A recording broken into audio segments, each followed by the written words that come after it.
Estimados estudiantes de Química Orgánica 1 de la carrera Químico-Biología, tengan todos buenos días, buenas tardes o buenas noches. Hoy vamos a dar por culminada la unidad 1 correspondiente al tema de alcanos, cicloalcanos y haluros de alquilo. Específicamente, el día de hoy vamos a abordar el tema de reacciones de alcanos y de cicloalcanos. Es importante, para quien esté viendo este video, que el mismo está dirigido para estudiantes de Química Orgánica 1 de Pedagogía, mención Químico-Biología. Comenzando la presentación, quiero mostrarles el cronograma que les pasé previamente a través de PDF por el grupo de WhatsApp y que está en el aula virtual. ¿Okay? Estamos en lo que yo he denominado semana 3 y durante esta semana, el día de ayer abordamos el tema de estructura y conformación de alcanos y de cicloalcanos y el día de hoy abordamos el tema de reacciones de alcanos, cicloalcanos y haluros de alquilo. Deben estar atentos porque hasta el domingo 28 de junio tendrán habilitado el test de la práctica de laboratorio con la profesora Natalie Hiller. Además, como hoy culminamos la unidad 1, les recuerdo que la semana que viene tendrán habilitado el test de la unidad 1. Todos los videos, desde el video 1.1 hasta el video de hoy 1.6, cuyo test tiene un valor de 8 puntos. Serán 8 preguntas, cada pregunta tendrá un valor de 1 punto. Bien. Entonces comenzamos. Los alcanos son hidrocarburos saturados. Saturados quiere decir que presentan enlaces sencillos carbono-carbono. Y bueno, está de más decirles que carbono-hidrógeno, porque el hidrógeno nunca va a tener un enlace doble o triple. Entonces aquí muestro, por ejemplo, el metano, el etano con 2 carbonos, el propano y el butano, que son los carbonos con cadenas más cortitas. En cuanto a la reactividad, los alcanos son poco reactivos debido a que de forma general los electrones presentes en sus enlaces están repartidos de igual manera y por lo tanto no se generan cargas eléctricas de gran importancia. Entonces, la baja reactividad es asociada, por ejemplo, al término con el que se han denominado estas cadenas carbonadas, que es el término de parafinas, y ese término proviene del latín que significa parum, muy poco, y affinis, afinidad. Entonces, que son compuestos que tienen muy poca afinidad. Muy poca afinidad ¿a qué? Pues los alcanos se ha comprobado experimentalmente que no reaccionan ni siquiera con ácidos o bases fuertes. Pero en general los alcanos, si se someten a condiciones drásticas, a presiones o temperaturas elevadas, entonces ellos pueden sufrir reacciones químicas. ¿Okay? Dentro de las reacciones conocidas tenemos la reacción de combustión, que suele ser la más habitual, la más conocida. Tenemos, bueno, la combustión es una oxidación que sufren los alcanos a temperaturas elevadas, en la cual ese alcano, en presencia en el caso de oxígeno, se convierte en CO2 más agua. Bueno, ya vamos a ver que hay otro tipo de reacción incompleta. Otra de las reacciones que sufren los alcanos es lo que se conoce como craqueo, que también es conocido a nivel industrial como cracking, es súper famoso, es un proceso químico por el cual quiebran las moléculas de alcano, las de alcanos grandes, en moléculas más pequeñas. Y también están presentes las reacciones de halogenación, mediante la cual los alcanos pueden reaccionar con halógenos como flúor, cloro, bromo y yodo para formar los respectivos haluros de alquilo o haloalcanos que vimos en la clase 3. Específicamente en la reacción de combustión, hay una fórmula general para escribir una ecuación de combustión que la tenemos acá, Cn, donde N me indica el número de o la cantidad de átomos de carbono presente en el alcano. H2N más 2, ¿ok? Esto que tengo acá es la ecuación de un alcano. Por ejemplo, aquí tengo C1, entonces 2 por 1, 2 más 2, 4. Esta vendría siendo la fórmula del metano. Más oxígeno, que en presencia de calor genera CO2 más agua. Si tengo que hacer el balanceo con NCO2, donde N es la cantidad de carbonos. ¿Cuántos carbonos tenía? 1, por ese motivo se colocó un 1. Y aquí N más 1, como N vale 1, 1 más 1, 2. Al final hacemos el balance. Vengo y digo un átomo de carbono, 4 de hidrógeno, 2 por 2, 4. Y en el caso del oxígeno tengo 2 más 2, 4, y aquí tengo 2 por 2, 4. Pero en realidad esta es una reacción de óxido-reducción, se tendría que aplicar, por ejemplo, el método de evaluación de cambio de estado de oxidación, que es lo que se hace cuando estamos en la presencia de una reacción de óxido-reducción. ¿Cómo sé que estamos ante la presencia de una reacción de óxido-reducción? Porque hay un cambio en el estado de oxidación. Por ejemplo, de forma general, el hidrógeno suele tener un estado de oxidación más 1, entonces 4 por 1 más 4. Para que esto se iguale a 0, el carbono debe tener un estado de oxidación menos 4. Entonces ahora diría menos 4 más 4 igual a 0. El, que es un compuesto que está solo, cuando están solos en estado molecular, su estado de oxidación es 0.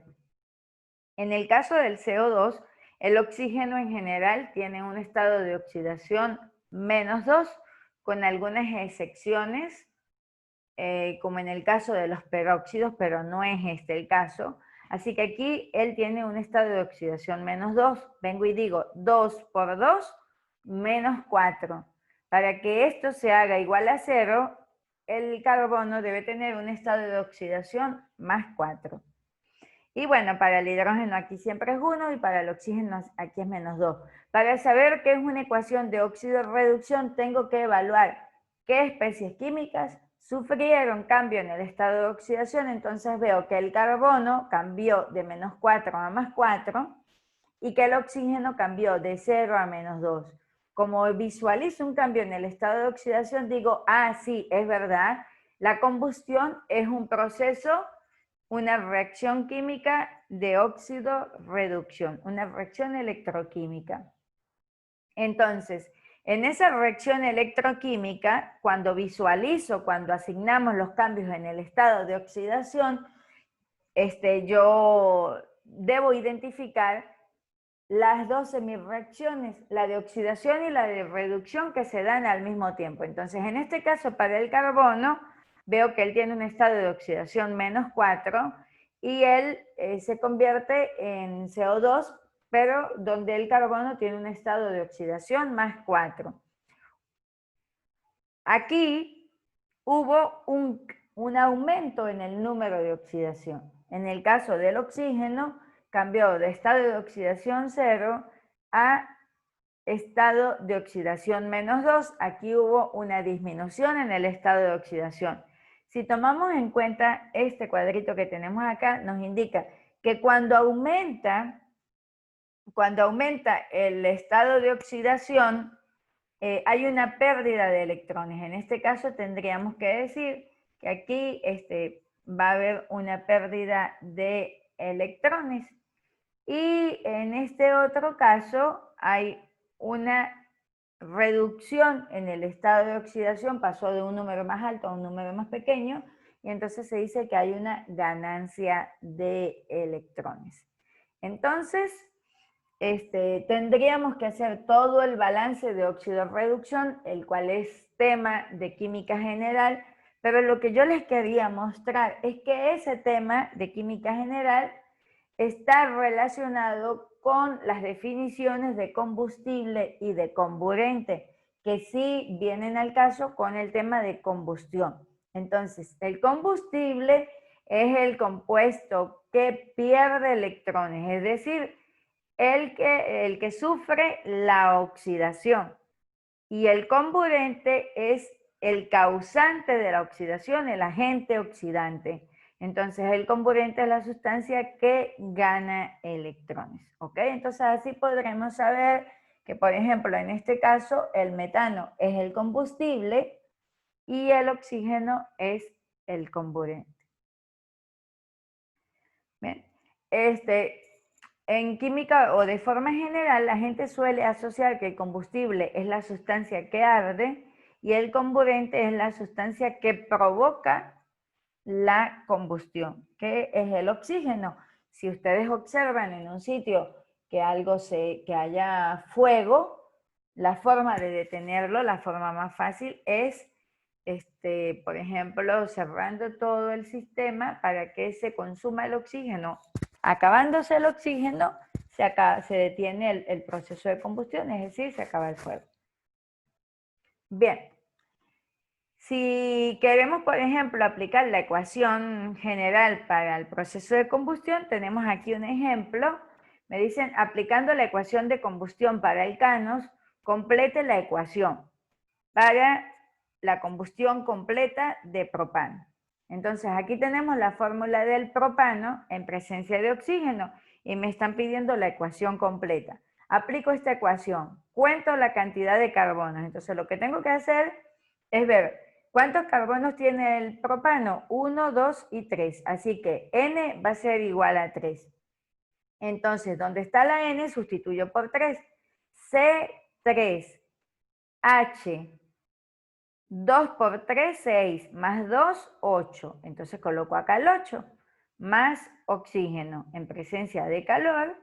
Entonces voy a tener, donde está la N, coloco el 3, 3 CO2, más 3 más 1, 4 moléculas de agua. Verificamos que la ecuación, el balanceo para ver si está completa o no. Entonces vengo y digo 3 por 1, 3, 3 por 1, 3. Aquí tengo 8 hidrógenos, 4 por 2, 8 hidrógenos. Y por último contabilizo el oxígeno. 4 por 1, 4, 3 por 2, 6, 6 más 4, 10 átomos de oxígeno. Y de este lado, entonces, ¿qué vengo y coloco? Bueno, creo que me equivoqué. 3 por 2, 6 y 2, 10, sí. Entonces, aquí es 5. Para decir 5 por 2, 10. Bien, entonces continuamos. Entonces, la combustión de alcano, pues resulta, la definición viene siendo que es una oxidación de alcanos a temperaturas elevadas.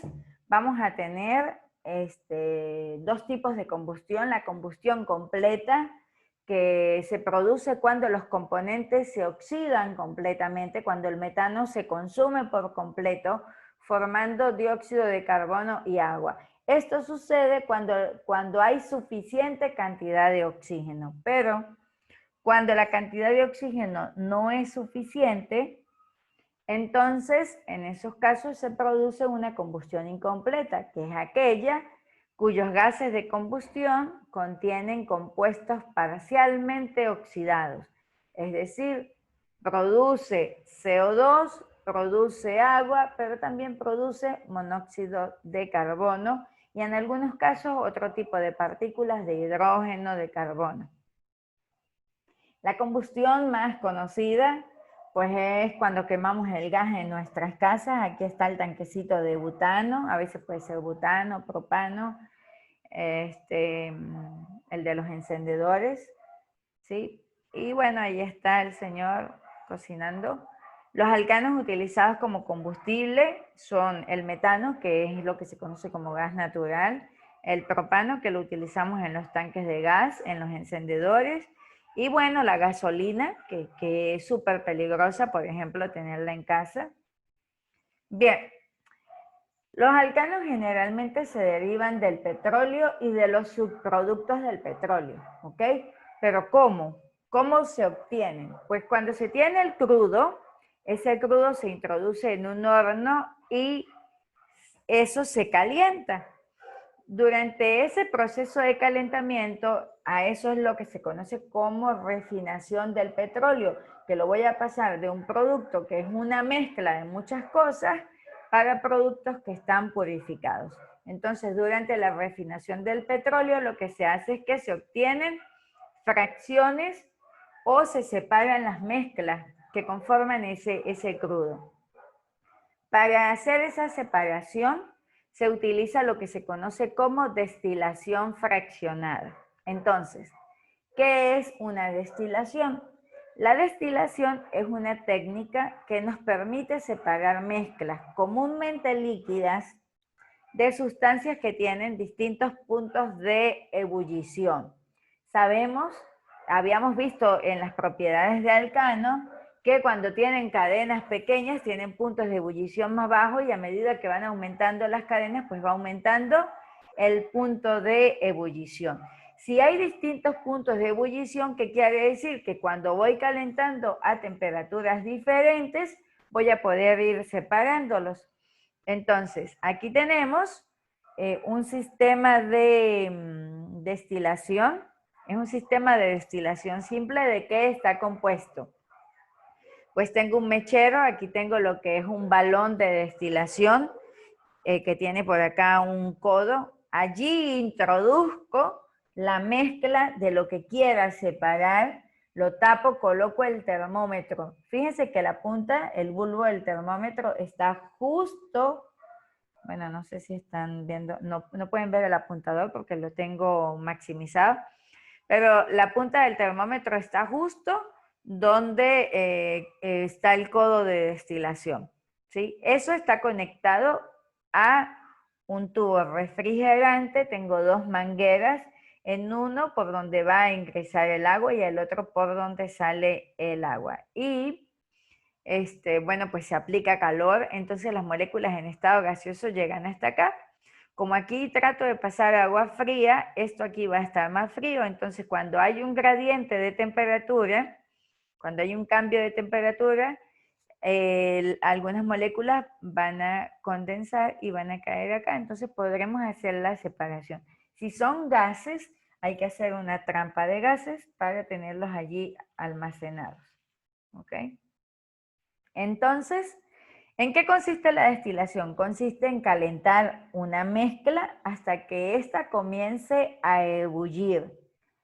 Los vapores que se generan entran en equilibrio con el líquido, allí se genera un equilibrio químico y ese líquido se enriquece, esos vapores se enriquecen con los componentes del compuesto que tenga menor punto de ebullición. ¿Por qué? Porque el que tenga el más bajo punto de ebullición es el compuesto que vamos a separar inicialmente.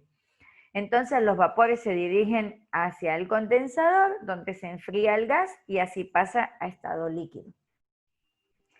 Hay dos tipos, bueno, hay diferentes tipos de destilaciones. Yo simplemente voy a mencionar los dos más comunes. Tenemos lo que es la destilación simple, que es donde el ciclo de evaporación y condensación se produce solo una vez. Y vamos a tener lo que es una destilación fraccionada, que es cuando los ciclos de evaporación y condensación se producen varias veces a lo largo de una columna que se conoce como columna de fraccionamiento. Bien, tenemos por acá este video. La destilación separa los componentes de una mezcla líquida o las disoluciones de dos o más líquidos. Con la destilación simple, se separan sustancias de punto de ebullición muy distinto. La sustancia impura se calienta en un recipiente hasta que sus componentes más volátiles se evaporan y pasan a un tubo donde un refrigerante condensa el vapor hasta obtener el producto destilado. En la destilación fraccionada, utilizada para refinar petróleo, se añade una columna de fraccionamiento entre el horno que calienta la sustancia y el condensador. Desde el piso inferior, el vapor asciende por los distintos niveles formados por platos de barboteo, donde tienen lugar sucesivas evaporaciones y condensaciones de la mezcla en función del punto de ebullición. En los platos inferiores, quedan retenidos los líquidos menos volátiles y en los superiores los más volátiles. Perfecto. Esa explicación de este video me parece súper buena, un tiempo muy adecuado y además la explicación es muy buena. Y esto es lo que nos permite llegar acá. Ellos nos explicaban que los que tienen menor punto de ebullición quedan acá en la parte superior y entonces a temperaturas más bajas, ¿quiénes se obtienen primero? El gas, el metano, que es la molécula más pequeña, tiene el punto de ebullición más bajo. Por eso es que ellos son gases a temperatura ambiente, porque su punto de ebullición es más bajo. Tengo las mezclas, sobre los 70 grados tengo las mezclas de butano, propano, siguen siendo a veces mezclas. Luego a 140 grados pues se obtiene lo que es el combustible, la gasolina. Luego a 190 el queroseno, el diésel y el gasóleo. A 320 el aceite, combustible para calefacción. Y por último los aceites lubricantes. Y bueno, lo que queda es lo que se conoce como asfalto, que es el bitumen, que es más difícil de separar. Entonces, bueno, ya teníamos esto. La destilación Aquí, separa los componentes de una hoy, mezcla líquida o las disoluciones. okay. Aquí tenemos un equipo de una destilación fraccionada. Déjenme ver dónde puedo ampliar. Creo que es acá. Tengo un equipo de una destilación fraccionada, así se ven un poco en el laboratorio. Tengo igual una plancha de calentamiento o una manta de calentamiento. Inclusive cuando yo estudiaba utilizaba los mecheros. Tengo ahí el matraz y tengo una columna de fraccionamiento. Esta columna es distinta, es una columna más grande y tiene acá como distintos ciclos que permite que se separen, que la separación sea más eficiente. Entonces, esto es lo que va a permitir que, aunque tenga en este caso sustancias con puntos de ebullición más cercanos, esta destilación sea más óptima. Y bueno, el proceso de destilación es el mismo. ¿Ok? Entonces, la destilación fraccionada es un tipo de destilación eficiente porque permite separar sustancias con puntos de ebullición muy próximos. Bien, ¿a qué voy con todo esto? Pues la refinación del petróleo es un proceso que incluye el fraccionamiento, pero luego del fraccionamiento las transformaciones químicas del petróleo para producir derivados que sean comerciales, que se puedan vender. Hay países que tienen plantas de refinamiento. ¿Qué hacen allí? Fraccionan, purifican el petróleo a través de destilación fraccionada, pero también una parte de esa fracción se convierte en productos, en derivados de mayor valor agregado, ¿ok? Porque en ocasiones se tiene que vender el petróleo barato porque está contaminado o porque tiene cadenas muy densas. Si se logra convertir esas cadenas grandes en cadenas más pequeñas, se puede vender con un mejor precio. Para eso se hace lo que es el craqueo o el cracking, sobre todo catalítico y el hidrocraqueo, y se hace isomerización y alquilación. Esto ya se ve un poco más avanzado en fisicoquímica, en química pura. Siempre intenté hacer esto, pero nunca lo hice. Bueno, en lo que es el craqueo o cracking, ya vimos en una diapositiva anterior, que es un proceso químico mediante el cual las moléculas se quiebran o rompen para producir compuestos de cadenas más pequeñas, más simples. Entonces, la finalidad del craqueo es poder obtener hidrocarburos livianos, que se conocen como gas licuado de petróleo, y eso se va a poder vender a mejor precio, tiene un valor agregado mayor, y también se puede obtener gasolina a partir de la destilación fraccionada del crudo. Y el craqueo es importante por dos razones fundamentales. El primero de ellos es porque convierte las fracciones menos útiles, que a veces se dejan como residuo, en gasolina, y por otro lado, que se pueden obtener hidrocarburos insaturados, alquenos, que vamos a comenzar a ver en el próximo tema, y resulta que esos alquenos pueden ser utilizados como materia prima para los plásticos. Sabemos que los plásticos han resultado ser altamente contaminantes, pero podríamos cambiar un poco la mentalidad y darle usos durante distintos ciclos a los recipientes plásticos. Bien, hay distintos tipos de craqueo. El primero que se comenzó a hacer fue el craqueo térmico, ¿sí? Que es cuando se produce cuando los hidrocarburos pesados se calientan a altas temperaturas bajo presión. Esto hace que las moléculas grandes se rompan y se conviertan en moléculas más pequeñas, lo que aumenta la cantidad de gasolina producida a partir de un barril de crudo. La eficacia de este proceso con el tiempo se vio limitada porque durante este proceso se obtenían unos sólidos que eran bastante porosos y que se quedaban pegados en los reactores, que era el coque.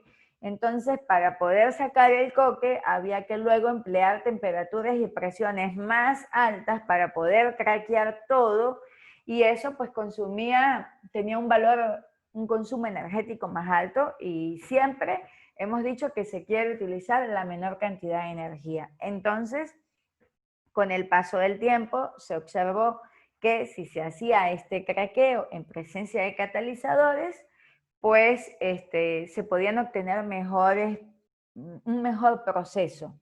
Entonces, el craqueo catalítico es un proceso de la refinación del petróleo que consiste en la descomposición térmica, igual, con altas temperaturas, de los componentes del petróleo, pero en presencia de catalizadores, con el propósito de craquear. De craquear es de dividir esta molécula grande en moléculas pequeñas, hidrocarburos pesados, y convertirlos en hidrocarburos livianos de cadena corta. Dichos catalizadores suelen ser óxidos de silicio, alúmina, arcillas y zeolitas. Entonces, el catalizador decía que la reacción necesitase menos energía. Además, permitía obtener productos, reacciones químicas más específicas.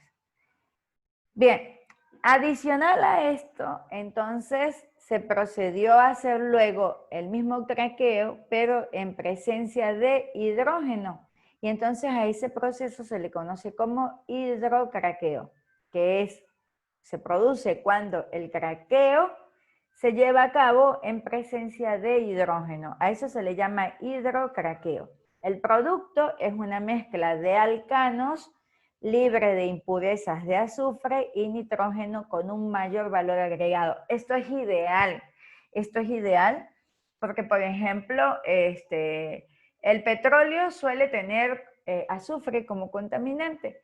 Si contiene mucho azufre, se tiene que vender a bajo costo. Si se logra purificar el azufre, se puede vender a un mejor costo. Ecuador es un país con una rentabilidad petrolera y por lo tanto necesita mejorar estos procesos de refinamiento. Bien. La otra reacción química que sufren los alcanos es lo que se conoce como halogenación de los alcanos. ¿En qué consiste? En que los alcanos pueden reaccionar con halógenos, flúor, cloro, bromo, yodo, para formar haluros de alquilo. Quiero decirles que casi todo lo que extraje de aquí está en el libro, en el capítulo que les compartí la vez pasada, el capítulo en el libro de Química Orgánica del autor Way, ¿sí? Está allí en el capítulo 4, donde dice halogenación, y bueno, está en toda la parte de halogenación. Entonces, pero bueno, ustedes pueden leerlo para entender. Si no me entienden a mí, ya saben que está allí. Bien, lo voy a explicar. Entonces, una reacción química, por ejemplo, la voy a poner aquí un poquitito más grande, la presentamos acá. El metano en presencia de, voy a verificar que sí la esté compartiendo, sí. El metano en presencia de cloro, pero en presencia de luz, de calor o luz, produce, por ejemplo, aquí lo que es el Hoy no veo el puntero. Bien.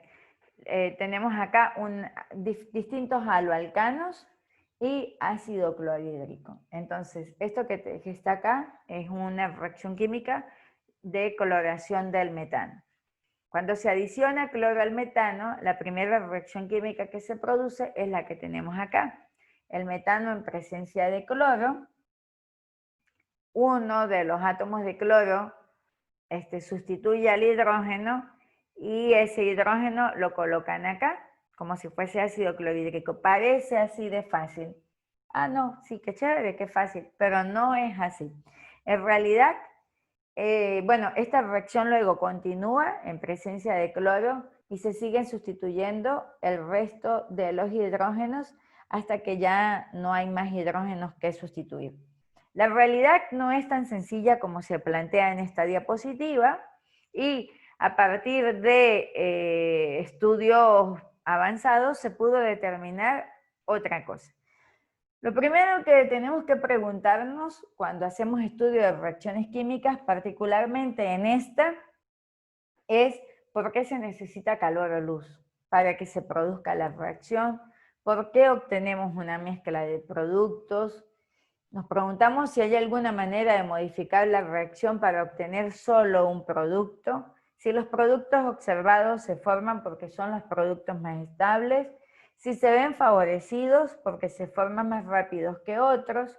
Las respuestas a todas las preguntas sobre reacciones químicas involucran tres aspectos: el mecanismo de reacción, la termodinámica y la cinética, y esto se ve en asignaturas diferentes. El mecanismo es la descripción completa, paso a paso, de los enlaces químicos que se rompen y de los que se forman para generar los productos observados. Eso lo voy a explicar a continuación. La termodinámica de las reacciones químicas se suele ver en ocasiones, por ejemplo, en físico-química, es el estudio de los cambios de energía que acompañan a las transformaciones físicas y químicas, permite comparar la estabilidad de los reactivos y productos y predecir cuál compuesto es favorecido en el equilibrio químico. Y la cinética, que también se suele estudiar en físico-química, es el estudio de la rapidez de las reacciones químicas mediante los cuales se determinan qué productos se forman más rápido. La cinética ayuda a predecir cómo va a cambiar la velocidad, la rapidez de la reacción si cambiamos las condiciones. Bien, en este caso, en el caso de la cloración del metano, para explicar dicha reacción, se ha propuesto un mecanismo de reacción en cadena. Este mecanismo consiste en tres tipos de pasos elementales. El primero de ellos se ha denominado como paso de iniciación, mediante el cual se genera como producto un intermediario reactivo, que ya lo vamos a ver. Luego hay un paso de propagación en el cual los intermediarios reaccionan con otras moléculas para formar productos y más intermediarios. Y por último tenemos el paso de terminación, mediante el cual las reacciones colaterales destruyen a los intermediarios reactivos y tienden a disminuir o a detener la reacción química. Un cuidadoso estudio de la cloración del metano estableció tres características importantes. Primero, la cloración del metano no se produce a temperatura ambiente en ausencia de luz. La reacción química comienza cuando la mezcla se expone a la luz o cuando ésta se calienta. Por lo tanto, sabemos que esta reacción necesita de energía para poder iniciarse. La longitud de onda, se observó en este estudio que la longitud de onda que resulta más eficaz es la de color azul. Y por último, que la reacción iniciada por la luz tiene un rendimiento cuántico elevado, es decir, esto significa que se forman muchas moléculas de producto por cada fotón de luz absorbido. Supongo, no está acá, pero que es posible que cuando es con calor quizás el rendimiento no es tan alto. Pues bien, comenzamos con el primer paso, que se conoce como paso de iniciación en la reacción de halogenación del metano. El primer paso consiste en la generación de radicales libres. ¿Qué es lo que sucede? La luz azul es absorbida por el cloro molecular, no por el metano, por el cloro molecular. Y así es como comienza la reacción química. Dice acá, por lo tanto, es probable que la iniciación se deba, es probable y se asume que la iniciación se debe a que una molécula de cloro absorbe luz. La luz azul tiene una energía suficiente como para disociar la molécula de cloro. Es decir, aquí tengo lo que sería una molécula de cloro molecular. El cloro molecular es Cl2. Cada átomo de cloro, si ustedes hacen la configuración electrónica y sacan o calculan los electrones de valencia, en su último nivel de energía, el cloro tiene 7 electrones de valencia. Así que aquí tengo 2, 4, 6 y 1, 7. 2, 4, 6 y 1, 7. Cuando están en presencia de la luz, la energía de ese fotón disocia al cloro y entonces la molécula me queda así disociada por la absorción del fotón. Entonces, en este caso, lo primero que les aclaro es que esta forma de semiflecha no es una flecha completa, sino es una semiflecha, es utilizada para mostrar el movimiento de un solo electrón desapareado. Y esto me indica que este electrón se queda con él y que este electrón se va con él. ¿Ok? Entonces lo representamos de esta manera. Y cuando me queda esto aquí como un puntito libre, a las especies con electrones desapareados, que no son tan comunes en la naturaleza, se les conoce como radicales o radicales libres. Esos radicales son deficientes en electrones. ¿Por qué? Porque no tienen el octeto. No son tan estables como por decir los gases nobles, que ellos sí tienen su octeto completo. Entonces, como son inestables, el electrón impar se combina rápidamente con un electrón de otro átomo, de otra molécula, para completar el octeto y formar un enlace. Entonces, como ellos son inestables, ellos van a buscar con quién unirse y aquí entonces es cuando se produce el paso de propagación. Para la propagación, un radical de cloro colisiona con una molécula de metano y el radical de cloro extrae el átomo de hidrógeno del metano. Vamos a mostrarlo acá. Acá tengo, este es el radical cloro. Entonces, ¿qué me indica? Me indica que este cloro extrae es que se lleva al hidrógeno. El hidrógeno suele tener un solo electrón de valencia. Entonces, bueno, como él tiene uno, como él es bastante electronegativo, como él es más electronegativo que el carbono, él se lleva este hidrógeno y se me forma ácido clorhídrico. Y el carbono, uno de los electrones del enlace carbono-hidrógeno, permanece con el carbono. Entonces, ¿por qué? Porque él ya tenía uno. Con el solo electrón del hidrógeno, él va bien y forma aquí su enlace. Y entonces aquí me queda un electrón, es decir, me queda un radical. Como este es un solo carbono con 3 hidrógenos, se conoce como radical metilo. Bien, entonces aquí es donde se vuelve a producir un segundo paso de propagación. ¿Por qué? Porque cuando uno tiene un gas, uno no tiene una sola molécula, uno tiene muchas moléculas. Entonces, como tengo moléculas de cloro, en este caso de cloro molecular, el cloro molecular de la molécula de Cl2, uno de esos cloros viene y sustituye al hidrógeno. Entonces, cuando sustituye al hidrógeno, este cloro me queda con un solo electrón, como un radical libre. Entonces, aquí me indican, el electrón impar del radical metilo se combina con uno de los dos electrones del enlace cloro-cloro para formar el enlace Cl-CH3 y el átomo de cloro se queda con el electrón impar. Cuando esto sucede, esto se puede seguir repitiendo. Acá hay un esquema donde me lo muestran cómo el cloro, el radical de cloro se une con el hidrógeno, se lleva el hidrógeno, me queda este aquí como radical metilo, y cómo ese radical metilo atrae a uno, bueno, el cloro sustituye a ese hidrógeno y se me forma otro radical. Y eso continuará sucediendo. ¿Hasta cuándo?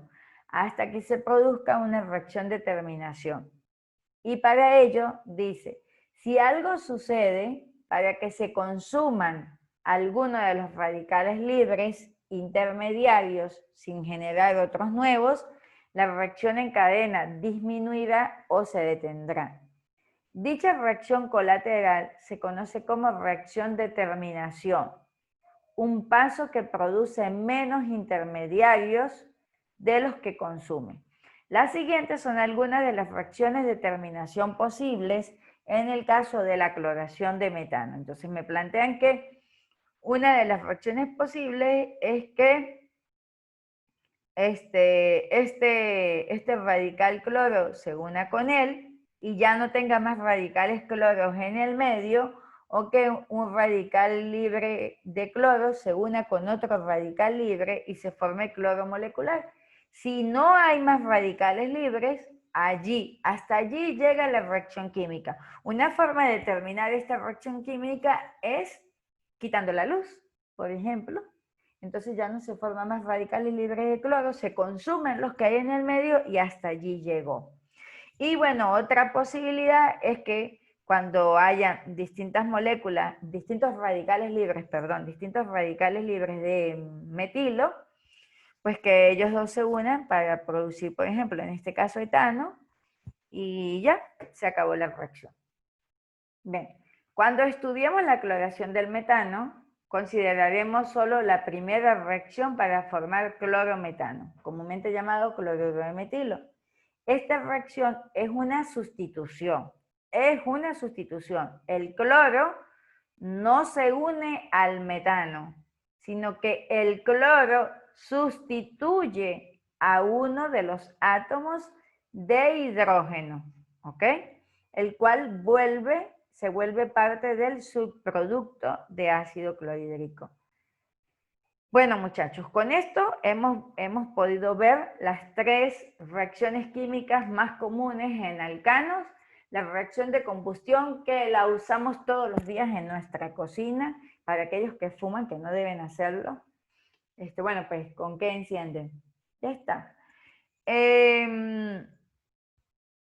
Tenemos la reacción de craqueo, muy importante, muy importante para países petroleros. ¿Okay? En función de eso depende el costo del petróleo, así que hay que tener plantas de refinamiento. Y la otra reacción es la parte de halogenación, que estos haluros de alquilo pues son los que se utilizaban como gases refrigerantes y pues han sido unos grandes culpables de lo que fue la destrucción de la capa de ozono. Ahora se ha intentado frenar el empleo de los mismos, pero bueno, nunca es suficiente, sobre todo con frenar a los países desarrollados, a las potencias mundiales, es un tanto difícil. Y bueno, con esto podemos decir que hemos llegado al fin de la unidad 1. Volvemos a ver nuestro esquema, estamos en la semana del 22 al 27 de junio. Entonces, con esto termino el contenido teórico de alcanos y la semana que viene quedamos atentos a hacer el test de alcanos, cicloalcanos y haluros de alquilo. Les invito a que cuando estén viendo los videos de las clases o cuando estén estudiando de las guías que les envío en versión PowerPoint o en PDF, o cuando estén estudiando el libro, o cuando estén estudiando el medio que estén estudiando, me consulten sus dudas para poder ayudarles a la resolución de las mismas. La semana que viene aplicaremos el test, que tiene un puntaje alto, y luego de eso yo les dejaré un video explicándoles detalladamente del trabajo autónomo que tienen que hacer. Eso lo van a hacer cuando ya hayan presentado el test. Lo más importante es prepararse para el test. Espero que tengan una bonita semana, que estudien mucho el fin de semana, para que el lunes bien tempranito tengan todas las dudas, o inclusive en lo que queda de semana me consulten para que se preparen para este test. Bien, tengan buenas noches. Hemos culminado entonces la unidad 1.